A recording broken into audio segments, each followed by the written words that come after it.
देख रहे हैं सुदर्शन न्यूज। नमस्कार, सुदर्शन छत्तीसगढ़ देख रहे हैं आप और मैं हूं आपके साथ स्मारिका ठाकरे। देश में धर्मांतरण के मामले को लेकर समय समय पर साधु संत अपनी बात व्यक्त करते हैं। इसी कड़ी में छत्तीसगढ़ की राजधानी रायपुर में स्वामी श्री निश्चलानंद सरस्वती जी महाराज ने धर्मांतरण के मामले को लेकर अपनी बात कहते हुए कहा कि धर्मांतरण को रोकने के लिए समाज को एकजुट होना पड़ेगा, लोगों को जागरूक करना पड़ेगा और इसके साथ ही उन्होंने कहा कि धर्मांतरण कराने वाले और धर्मांतरण होने वाले लोगों एक दिन वापस अपने मूल धर्म यानी कि सनातन हिंदू धर्म में वापसी करेंगे। इसके साथ ही शंकराचार्य स्वामी ने हिंदू राष्ट्र के स्वप्न का उल्लेख भी किया है।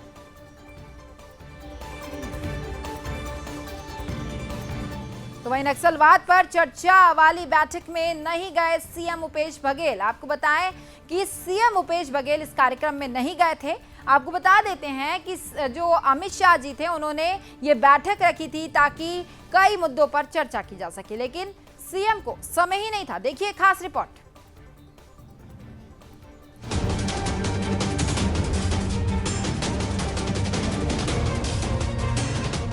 भूपेश बघेल का आखिरकार कौन सा कार्यक्रम था जो उनके लिए राज्य से बढ़कर था, जिस कार्यक्रम के आगे प्रदेश की सुरक्षा और नक्सल समस्या उनके लिए छोटी समस्या बन गई? क्या भूपेश बघेल के लिए सिर्फ राजनीतिक कार्यक्रम ही उनका मुख्य एजेंडा है? प्रदेश की सुरक्षा से उनका कोई वास्ता नहीं है? आज केंद्रीय गृह मंत्री अमित शाह की अध्यक्षता में 10 राज्यों के मुख्यमंत्री की दिल्ली में बैठक हुई। यह बैठक नक्सलवाद के मुद्दे पर थी। इस बैठक का मकसद नक्सल प्रभावित राज्यों में शांति लाना था। छत्तीसगढ़ नक्सल प्रभावित राज्य है। पूरे राज्य में नक्सलियों का आतंक है। आए दिन वहां पर नक्सली हमले होते ही रहते हैं। इस बात की चिंता भूपेश बघेल को बिल्कुल भी नहीं है। भूपेश बघेल ने अमित शाह की मीटिंग में अपनी जगह सचिव और डीजीपी को भेजा। भूपेश ने मीटिंग में न जाने का कारण बताया। उन्होंने कहा कि उनका कार्यक्रम पहले से तय था। सीएस और डीजी दोनों गए हुए हैं, छत्तीसगढ़ की तरफ से ऐसा नहीं गए हैं। पिछले बैठकों में भी गया था, क्योंकि चंद्राकर समाज के कार्यक्रम को मैं बहुत पहले से समय दे दिया था और ये कार्यक्रम बाद में आया, तो सीएस और डीजी दोनों को भेजा हुआ है। अमित शाह जी से लगातार कई बार जब नक्सली घटना होती है या नए भय हो तो पर भी उनसे बात हो जाती है और मैं नहीं समझता कि इसे किसी राजनीतिक चश्मे से देखा जाना चाहिए। दरअसल भूपेश बघेल महासमुंद जिले के ग्राम मचेवा में आयोजित कुर्मी क्षत्रिय समाज के सम्मेलन में शामिल हुए। इस शानदार सम्मेलन में भूपेश बघेल पर फूलों की बरसात हुई।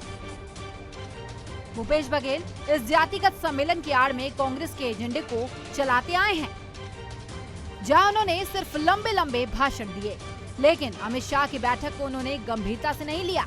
नक्सलवाद जैसे गंभीर विषय पर आयोजित बैठक में मुख्यमंत्री के नहीं जाने पर बीजेपी ने सवाल खड़े किए हैं। भूपेश बघेल पर जमकर निशाना साधा है। नक्सली के खिलाफ हम लड़ाई तेज कर सके, इसके लिए लोग हमेशा प्रयास में रहते हैं कि अवसर मिले तो अपनी बात रखेंगे, केंद्र से सहयोग मांगेंगे और ज्वाइंट मीटिंग करके कि दूसरे प्रदेशों से भी कैसा सहयोग ले सकते हैं। लेकिन जिस प्रकार से छत्तीसगढ़ में कांग्रेस की सरकार आने के बाद में नक्सली गतिविधियां लगातार बढ़ रही है, सरकार अपनी पीठ थपथपा रही है। कोई सप्ताह ऐसा नहीं जा रहा है कि नक्सली यहाँ हिंसक गतिविधियों को अंजाम नहीं दे रही है। पहली बार छत्तीसगढ़ में हुआ है कि नारायणपुर के ग्रामीण लोग खुलकर के सामने आए और नक्सलियों के खिलाफ में थाने में रिपोर्ट दर्ज कराई है। इससे ज्यादा बड़े सबूत की आवश्यकता इस सरकार को देने की आवश्यकता नहीं है। भूपेश बघेल छत्तीसगढ़ के मुख्यमंत्री हैं। उन पर पहली जिम्मेदारी राज्य की सुरक्षा की है। छत्तीसगढ़ हमेशा से ही नक्सल प्रभावित क्षेत्र रहा है। आए दिन छत्तीसगढ़ में नक्सली हमले होते ही रहते हैं, जिसका सबसे बड़ा असर वहां की जनता पर पड़ता है। नक्सलियों पर नकेल कसने के लिए गृह मंत्री अमित शाह ने समीक्षा बैठक बुलाई थी, जिसे भूपेश बघेल ने गंभीरता से नहीं लिया। Bureau report, Sudarshan news.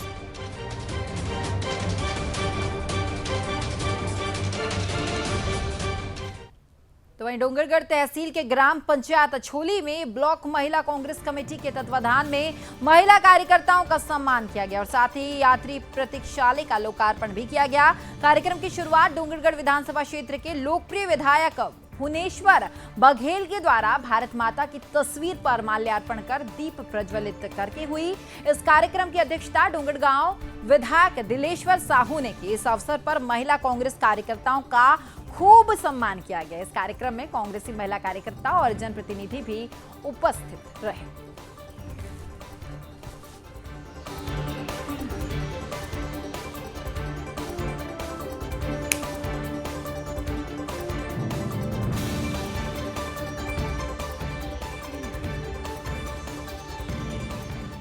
वहीं कुरुद अनुविभाग में नागार्ची जाति प्रमाण पत्र जारी नहीं किए जाने को लेकर समाज के लोगों में भारी आक्रोश था, जिसको लेकर समाज के प्रतिनिधियों ने कुरुद एसडीएम से मुलाकात करके कारण जानने पहुंचे। तमाम संबंधित स्थितियों को देखते हुए समाज के पदाधिकारियों ने कुरुद एसडीएम डीसी बंजारे से मुलाकात की। एसडीएम ने कहा कि इस तरह की बातों से समाज में भ्रम फैल रहा है, इन बातों पर ध्यान न दे और आवेदन करें। दस्तावेज सही होने पर प्रमाण पत्र जारी करने के लोक सेवा केंद्रों और अधिकारी कर्मचारियों को निर्देशित करने की उन्होंने बात भी की है।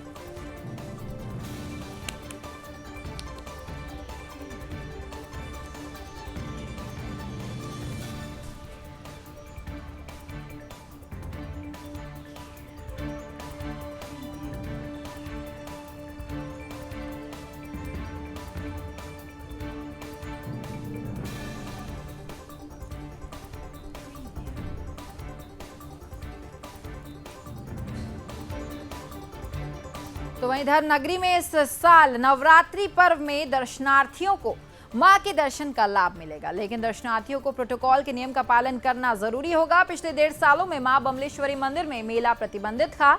इस साल आंशिक छूट के साथ सिर्फ मां के दर्शन की अनुमति होगी। प्रशासन, पुलिस और स्वास्थ्य विभाग चेक पोस्ट पर अपनी टीमें तैनात करेगा। इस बैठक में अनुसूचित जाति विकास प्राधिकरण अध्यक्ष विधायक डोंगरगढ़ भुवनेश्वर बघेल ने बताया कि पिछले 1.5 साल से मेला प्रतिबंधित था, जिससे आर्थिक स्थिति पर प्रभाव पड़ा है। बैठक में पुलिस अधीक्षक ने कहा कि कोविड-19 संक्रमण का खतरा ना हो, इसलिए जन स्वास्थ्य सुरक्षा के लिए जांच पॉइंट जो है वो बनाए जाएंगे, जिसमें पुलिस और स्वास्थ्य विभाग मिलकर काम करेंगे। डोंगरगढ़ मेला के लिए किसी स्पेशल ट्रेन की अनुमति भी नहीं होगी।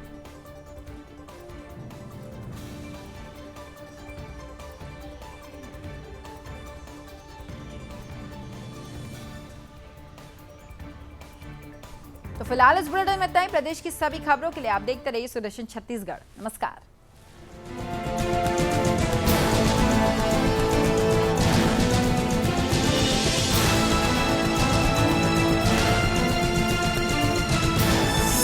आप देख रहे हैं सुदर्शन न्यूज।